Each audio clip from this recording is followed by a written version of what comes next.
to the red, to the brown, to the yellow, to the white, to the black, to the Republicans, to the Democrats, to the saints, to the sinners, to the losers, to the winners, to the strong, to the weak, to the bold, to the meek, to the haters, to the naysayers, to the living, to the late, to the unsung, to the great, to the seers, to the Moors, to the rich, to the poor.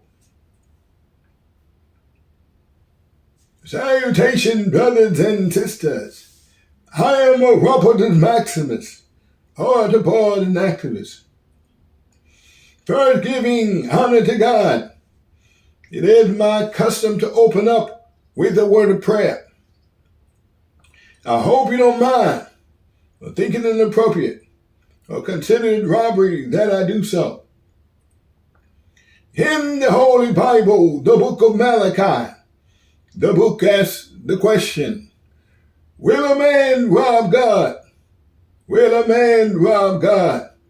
Yet we rob him every time we exclude him from our affairs. We rob him every time we're so quick to receive the praises of men rather than deflecting, redirecting the praise, the glory, the honor, the worship to him alone, which praise, glory, and honor is due. Prayer. O Almighty God, Creator of the heavens and the earth, have pity upon thy people. Extend thy hand, a benevolent and merciful hand to these thy children. Help the hurting, the feeble, of the likes of which there is no equal, who in your infinite wisdom will become a chosen people. Yes, a stone, a tried stone, a precious cornerstone, the stone that the builders rejected. But you are not a God who cannot be touched by the feelings of thy infirmities. Like David of old, I pray, hear my cry, O God of my righteousness. Help the discarded, the brokenhearted, the downtrodden, and all those seemingly forgotten. Now I pray for my brothers and sisters, the black man and the black woman, caught up in the hills and hells of North America. I pray that you would restore us to our original and proper place of greatness, grand and glory amongst the people of the earth. I pray now that you would confuse and confound the wisdom of this wicked world. Make the rough places plain and the crooked places straight, so that your glory would be revealed, and all flesh shall see it together. This, O Lord, is our hope. This, O Lord, is our petition. This, O Lord, is our prayer. In the name of the Most High God, the beneficent, the merciful, and in the name of all the strong black freedom fighters, I come to you today as a modern day black nationalist, poet, freedom fighter, fighting for the freedom, the justice, the equality of our people. Yes, I'm here today, but not as some prophet, no sage, no rabbi, no priest, but a poet, a voice, articulating the hurt and the pain and the suffering masses of our people who are not moving forward. A poet, but not just any poet, but one who would rise to the call of service. The beckoning of a generation. Yes, I'm here today as a servant of an awesome God and a servant of an awesome people. The God who was our God before we were brought here to the hills and hells of North America.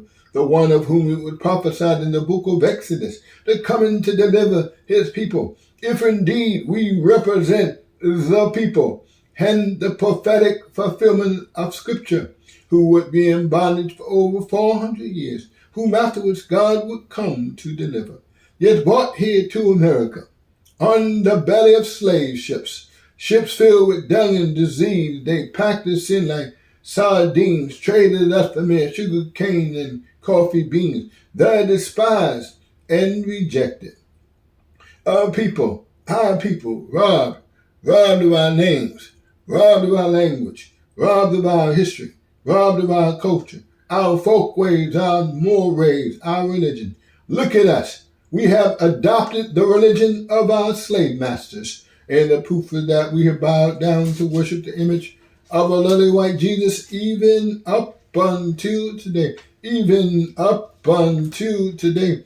Yet the scriptures clearly say of this Jesus that his skin would be like fine bread burnt in an oven, whose head and hair would be like lamb's wool, not some impostor, pale-faced, blue-eyed, stringy, blonde-haired, pasteurized, homogenized white Jesus of Hollywood. So listen up, all you listeners. Tonight I've come to take no prisoners. I come in the spirit of that strong black Muslim minister, Malcolm X, El Hajj Malik El Shabazz, not some foot-shuffling, boot-licking, pacifist preaching, turn a non-violent cheek, modern-day Uncle Tom, escaped preacher with some pie in disguise somewhere in the sweet by and by lullaby preachers, rocking our people to sleep.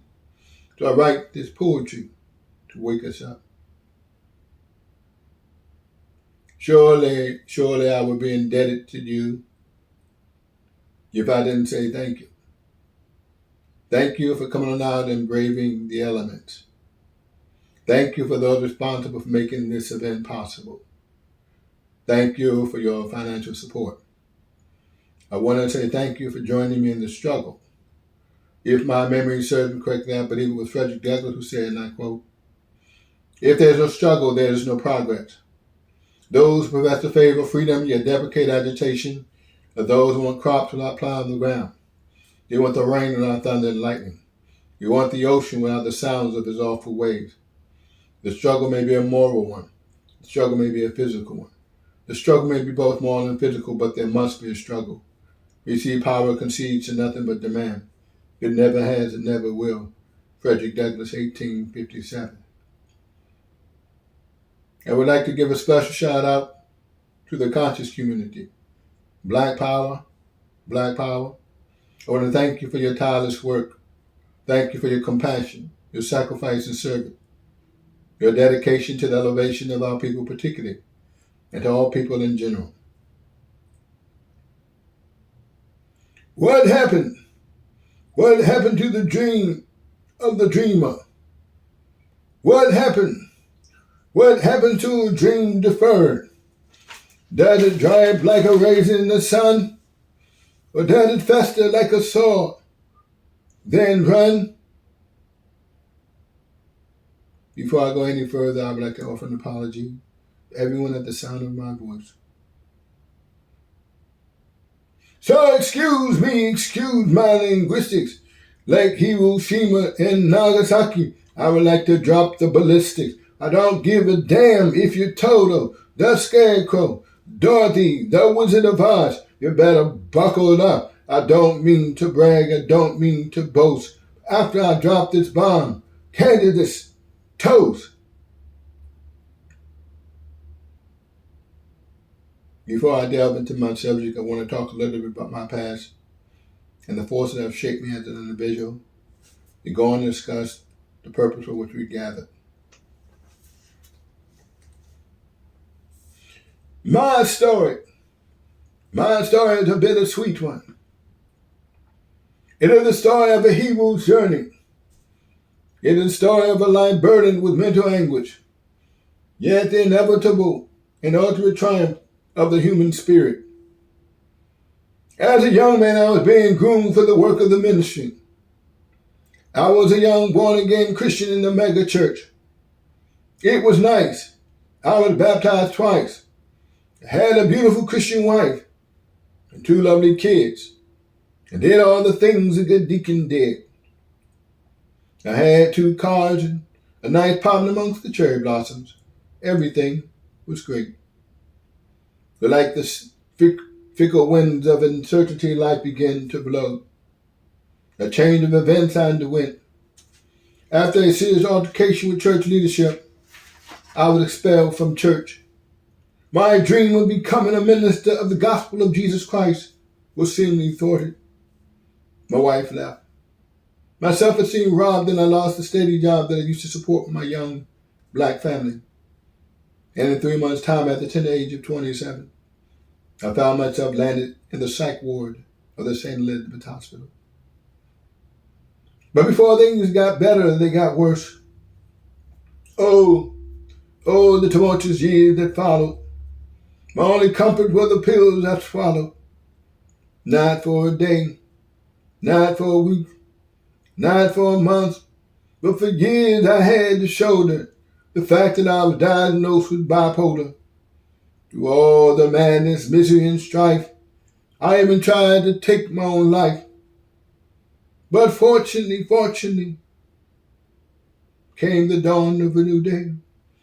I began to fervently pray that in my life God would have his way. So I set my sights on education. That would become my soul's salvation. I studied Malcolm, I studied Martin, I studied Garvey, and all the great minds that came before me. As a young black man, I knew I needed an education. So I enrolled into Howard University. I studied history and theater.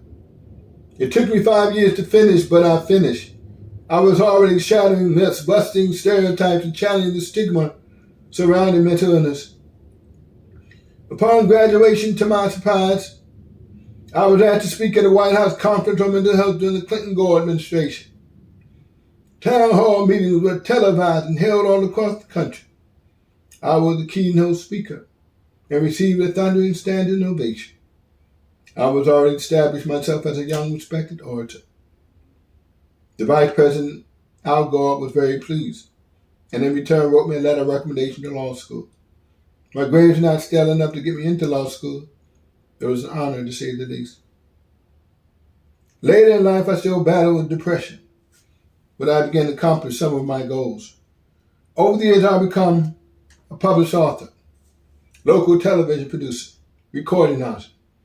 I wrote short stories and I produced short film. For years, I was interviewed by reputable radio and television stations.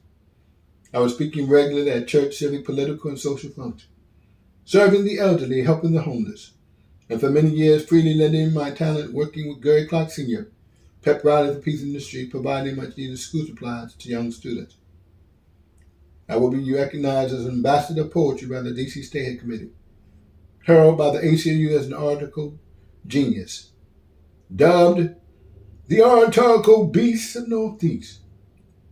I will write extensively for 8 years and will produce the television documentary The Urban Diary. I am a registered member of the Nation of Islam and have worked alongside great black leaders like the attorney Malik Zulu Shabazz, the leader of the New Black Panther Party. I also acted and landed a role in Rush Pod motion picture Something Like a Business with actors like David Allen Greer and Kevin Hart. Over the years, I matriculated from a dapper and debonair poet into an aspiring, charismatic black nationalist leader. I will form my own non-profit organization, the Jesuit Nation Advocacy Headquarters, and will serve as chief spokesman and ambassador, addressing the problems surrounding racism in America and exploring possible solutions. In 2022, I officially changed my name from from Stephen Silver to Orapotist Maximus, which means the greatest orator, poet, and actor. When my psychiatrist heard I had changed my name, she told me that she laughed for half an hour. She felt a need for me to come into the office to adjust my medication. My name is pronounced Orapotist Maximus. My buddies call me O. The ladies call me O. I want to talk to you very briefly for just a moment on an idea that I call the Jonah Project. Obviously, Jonah is a reference to the biblical prophet Jonah and the book named after him found in the Old Testament scriptures of the Holy Bible. This book, Jonah, is a test. It is an example It is a warning to all would-be nations that would find itself in the crosshairs of the judgment of God. Having said that, I would like to quote a few verses from the book of Jonah, just enough to give you an overview.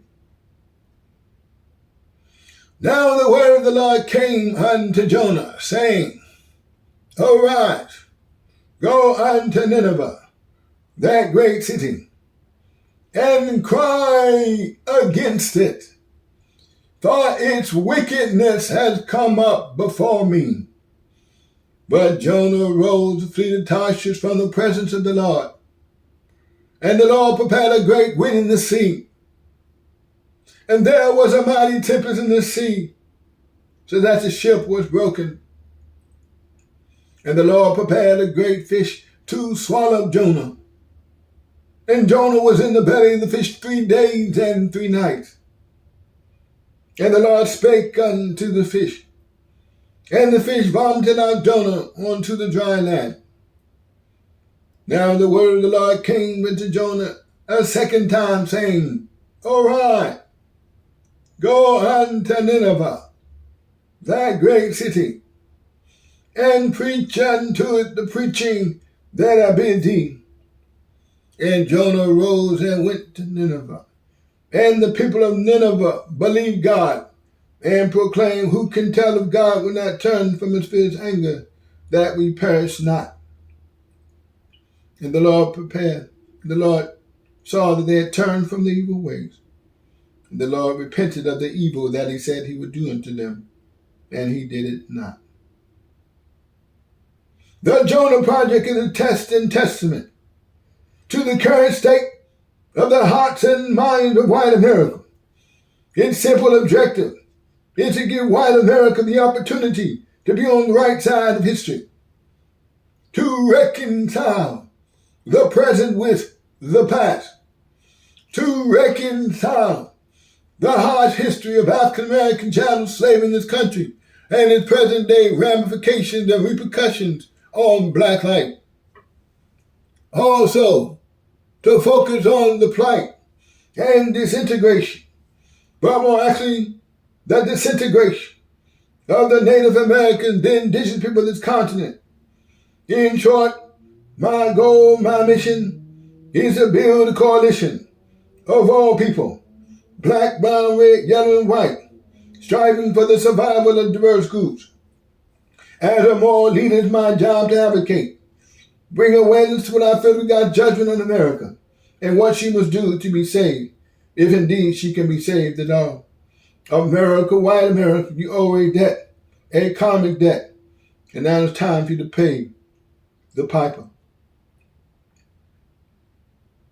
America, you have failed us, African Americans. All your institutions have been poisoned and contaminated by racism, the political system, the justice system, the education system, the religious system.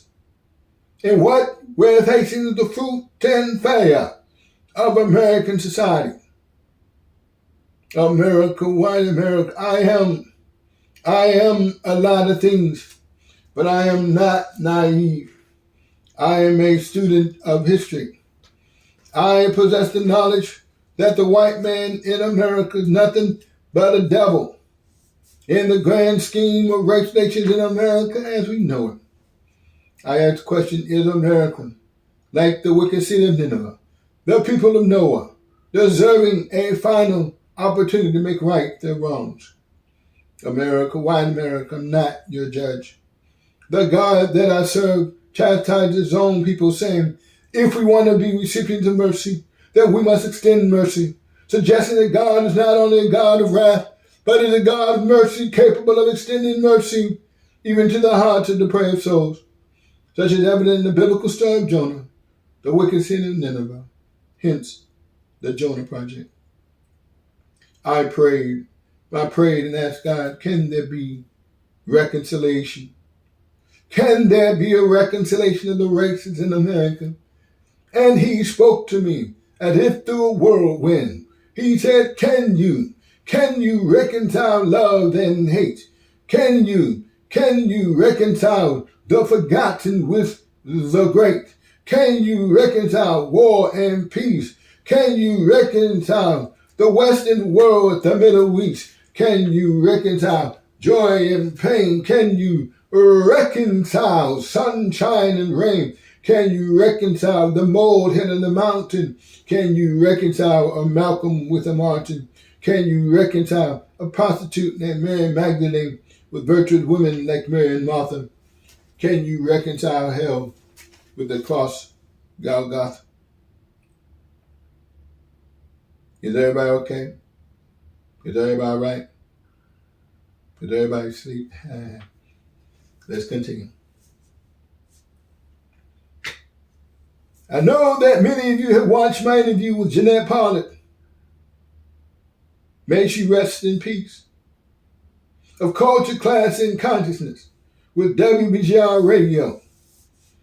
That interview featured my outline and vision for Jonah, an acronym for the Judge of Nation Advocacy Headquarters. I want to take this opportunity to set the record straight, to clear up any misconceptions that may have surfaced. First of all, I want to make it abundantly clear I'm not suggesting advocating that we should freely forgive whites for what they have done to the Native Americans, the indigenous people of this continent. Neither am I suggesting advocating that we as African Americans should freely forgive whites for what they have done to us. That, in my human estimation, is unforgivable. In my human estimation, is unforgivable. However, at the same time, I believe that the Bible teaches there's a biblical precedent that even the most wretched of men can sometimes be afforded an opportunity to make right their wrongs. Repentance from one's sins is a Christian concept that Jesus taught, but that any forgiveness is still contingent and predicated upon the tangible fruit of repentance. Biblical scholars all agree that we're living in the last days, that we're perhaps in the last chapters of American history, and the only thing that stands between America and its ultimate destruction is a Jonah. Once again, I want to make it abundantly clear that neither am I suggesting advocating integration. Integration has failed, but I am advocating the necessity of the separation of the races if the Jonah Project fails. I am for the self-determination, well-being of so-called minority groups in America. I am rightfully fearful that if we continue on this path and do nothing, then we'll find ourselves in the same predicament as our Native American brothers and sisters. We are undoubtedly and unquestionably being set up for annihilation. This disintegration, the formula for our disintegration. I believe that it is prudent that the very nations are to live together on the same continent. They must learn to do so, or like Dr. King said, perish together as fools. I believe that my qualification for leadership lies in my untainted love for my people. This untainted love for my people with the highest regard, the highest criteria for service, coupled with my conviction that I'm morally bound to live a life worth emulating. I feel that too many of our people are still in love with the white man, ignoring the fact that we're in an abusive relationship. And like any abusive relationship, it must be known, like the wicked institution of slavery is too, must be abolished. The Jonah Project or the Jonah Movement is perhaps the last ditch effort, perhaps the last mad movement in America for the reconciliation of the race. Its aim is to secure the resources of this nation in order to survive and thrive as independent and interdependent people. If my memory serves me correctly, I believe it was the Reverend Dr. Martin Luther King Jr. who said that we are all caught in an inescapable network of mutuality. We're tied in a single garment of destiny, and whatever affects one directly affects all indirectly. He said, for some strange reason, I can never be who I ought to be until you are what you ought to be. The rich man can never be what he ought to be until the poor man is what he ought to be. And I would like to add to that white America can never be what it ought to be until brown, yellow America is what it ought to be. I believe that it's perhaps improbable, perhaps even impossible, to extricate so-called minority groups from the fabric of America without destroying it. America, white America, you would be like a wise and prudent doctor or surgeon who deemed it too dangerous to operate, to extricate, but the extrication may prove fatal. I want to make it abundantly clear as an African American, this is no substitute for black nationalism. You see, I'm for black nationalism as a social and political movement, advocating the separation of the race. I believe that the separation of race is not an ideal solution, but it's perhaps the only realistic solution. I'm a realist. I started believing in Santa Claus and the Tooth Fairy a long time ago. I'm a realist. America was created by white people for white people. White America has never been interested in an equal multiracial society. It has been over 60 years since the Civil Rights Act of 1964. Integration has officially failed. Now there are two Americas, one black, one white, both separate and unequal. But if my memory serves me correctly, I believe that it was the Honorable Elijah Muhammad who said, and I quote, "The offer of integration by the white man is a hypocritical trick designed to deceive the black people believing that the 400-year-old open enemies of freedom, justice, and equality are all of a sudden our friends." Hence, we're back to black nationalism, not to be confused with white nationalism. We see white nationalism espouses a pseudo-scientific false doctrine of white supremacy, coupled with an intense hatred for groups such as blacks, Hispanics, Asians, Jews, natives, and members of the LGBT community. If my memory serves me correctly, I believe it was Dr. Martin Luther King Jr. who said, and I quote, We must not seek to satisfy our thirst for freedom by drinking from the cup of bitterness and hatred. You see, I'm 100% pro-black, 0% anti-anybody else. Hence, I'm for the self-government of black people. I'm for black nationalism. Malcolm X, El Hajj Malik El Shabazz, nearing the end of his mortal life, had a major change of heart and philosophical understanding of race relations in America as it should be. He felt that a brotherhood of races could exist under the right and proper circumstances. He felt that his demonization or the devilization of the entire white race was logically fallacious. The Honorable Elijah Muhammad, the leader of the Black Muslim movement and the Nation of Islam, which happened to be the underpinning of my religious and theological base, beliefs based in history, that the white man in America is a damnable devil incapable of being reformed. He taught that the white man in America is not a devil, but the devil in the flesh, not some red man in the center of the earth, but the devil incarnate.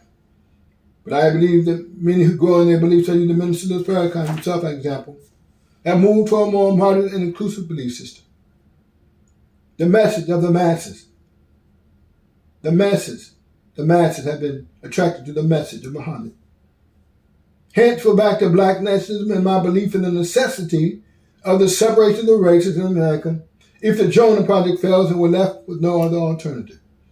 I believe that it was the Constitution of the United States of America that said, and I quote, "When in the course of human events it becomes necessary for people to dissolve the political bands that connect us to one another, and to assume amongst the powers of the earth the separate and equal station, to which the laws of nature and nature's God, to declare them to the cause which compelled them to this separation."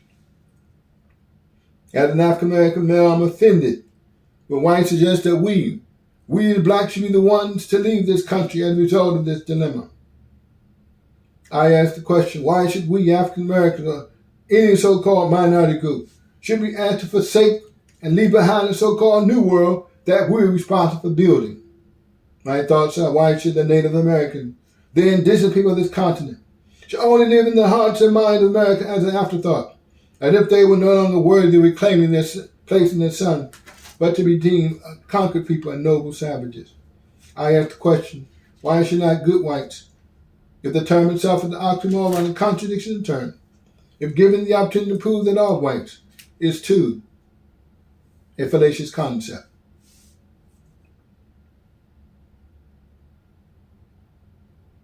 I'm here today to announce the official formation of the Jonah movement. In all sincerity, I think it ambitious, but at the same time perhaps even imprudent, to start a new organization or movement from scratch. I am of the persuasion that we as people cannot continue to waste precious time reinventing the wheel to solve our problem.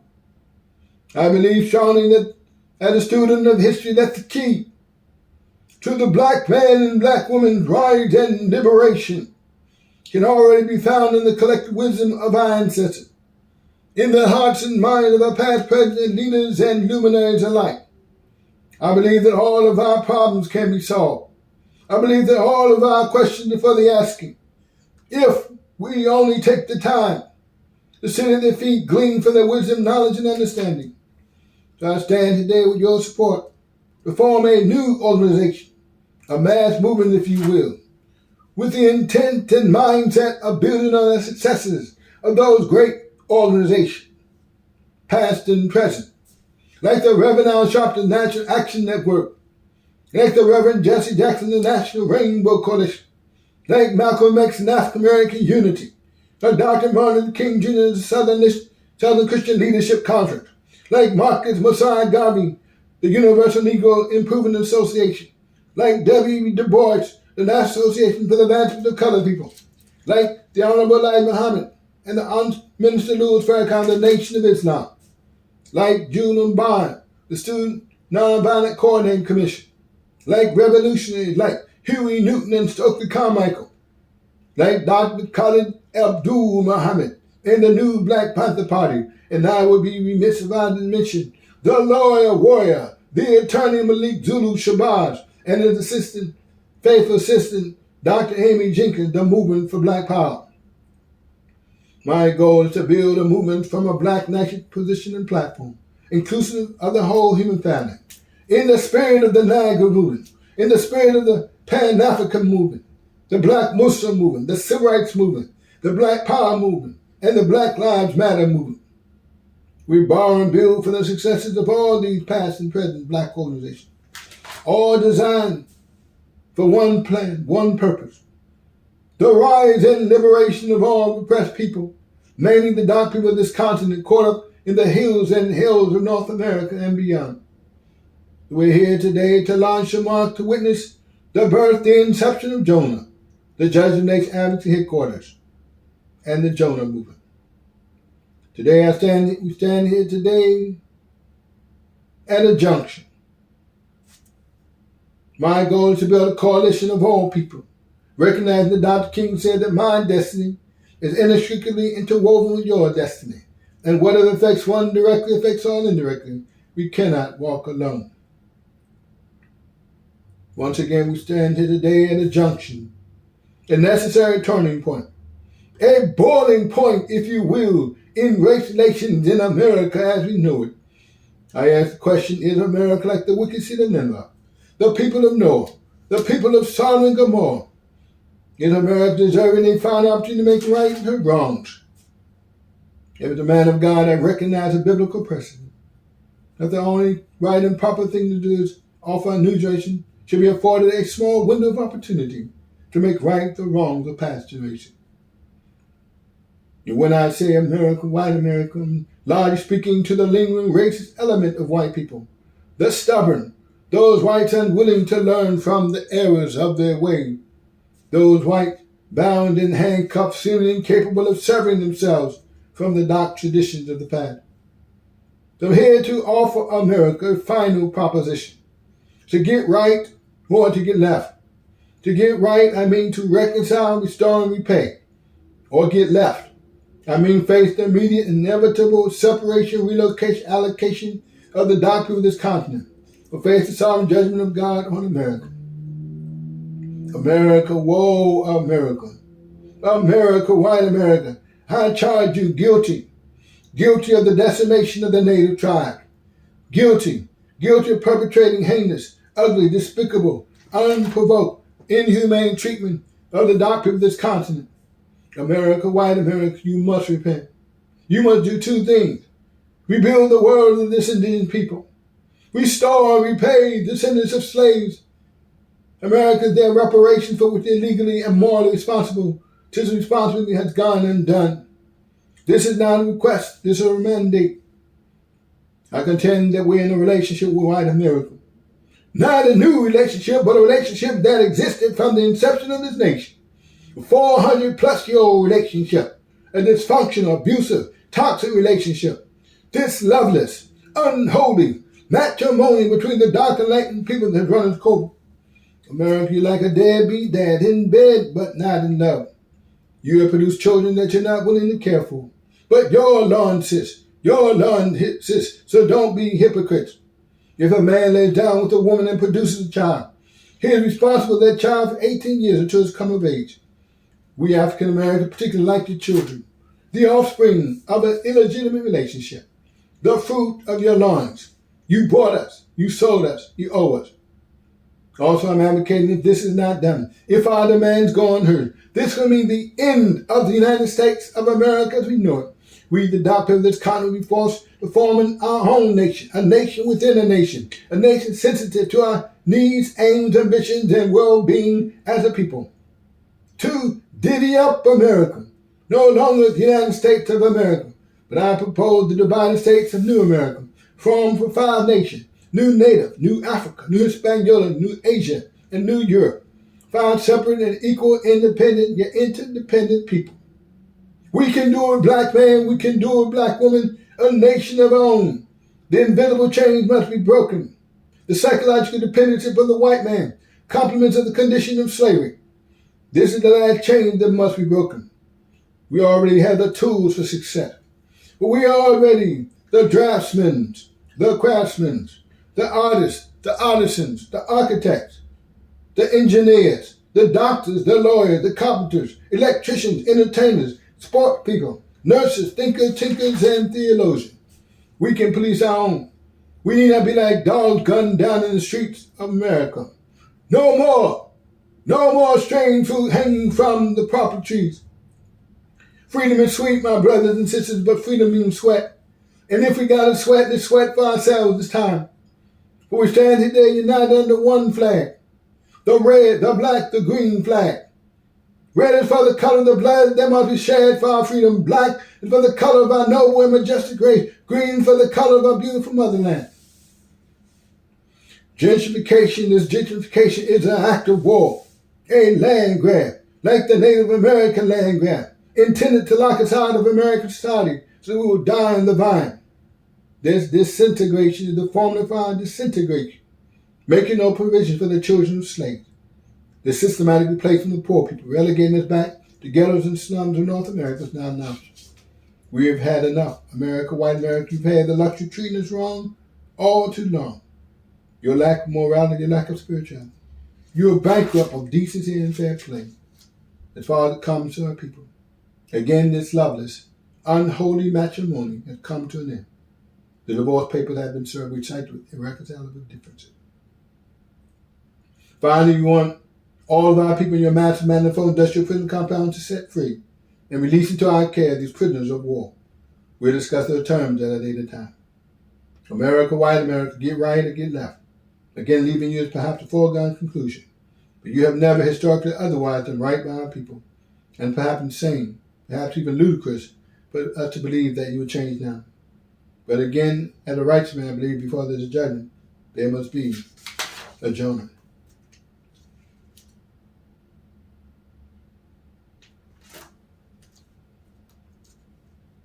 Is everybody right? Is everybody good? Is everybody going to take a short intermission?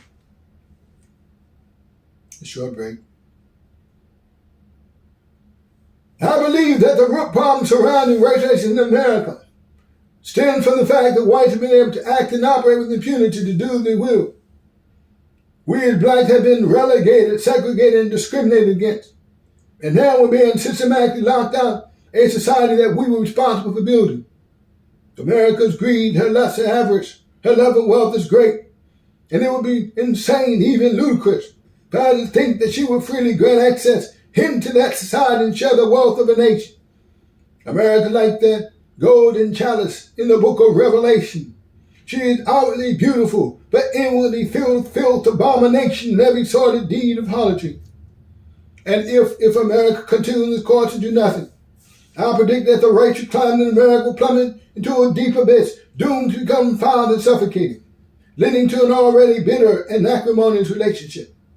But if America to move forward, if she wishes to move forward, she must first finally admit and acknowledge her wrongdoing. Secondly, move to create a tangible plan to make right those wrongs. I want to make it abundantly clear I'm not an integration. I believe in a separate and equal, self-governed, self-sufficient, autonomous nation. Not a racial segregation like Nelson Mandela's South African apartheid, but a nation of nations that respects individual culture, customs, folklore, mores, and religion. I believe that separation is the only course for true liberation. We will not accept appeasement, we will not be pacified, and we will not capitulate. Closing remarks. This is 21st century America, March 1st, 2025. Optimism is being eroded by pessimism. Racial tension and animosity at an all-time high. Compliments of the Trump administration. Amidst the backdrop of modern-day genocide. The drums of war. Nations flooded with weapons of mass destruction. Sophisticated guided missiles by misguided men. A nation in decline. Racism, hatred, animosity, greed, selfishness, avarice, war, materialism, fascism, white nationalism, murder, homegrown terror. But now I must speak. Now I must speak up and speak out. For I speak the language of the oppressed. Of those black men and women castigated, lynched in the South, of those black men and women castigated in the North, those black men and women who suffered in the reign of Jim Crow. Now I speak out, for I speak the language of the oppressed, the damned, the discarded, the brokenhearted, the despondent, the hopeless, the helpless, the so-called derelicts and dregs of society. My words inadequate to measure up to the blood curdling cries of the people who suffered at the hand of a cruel and barbarous slave master.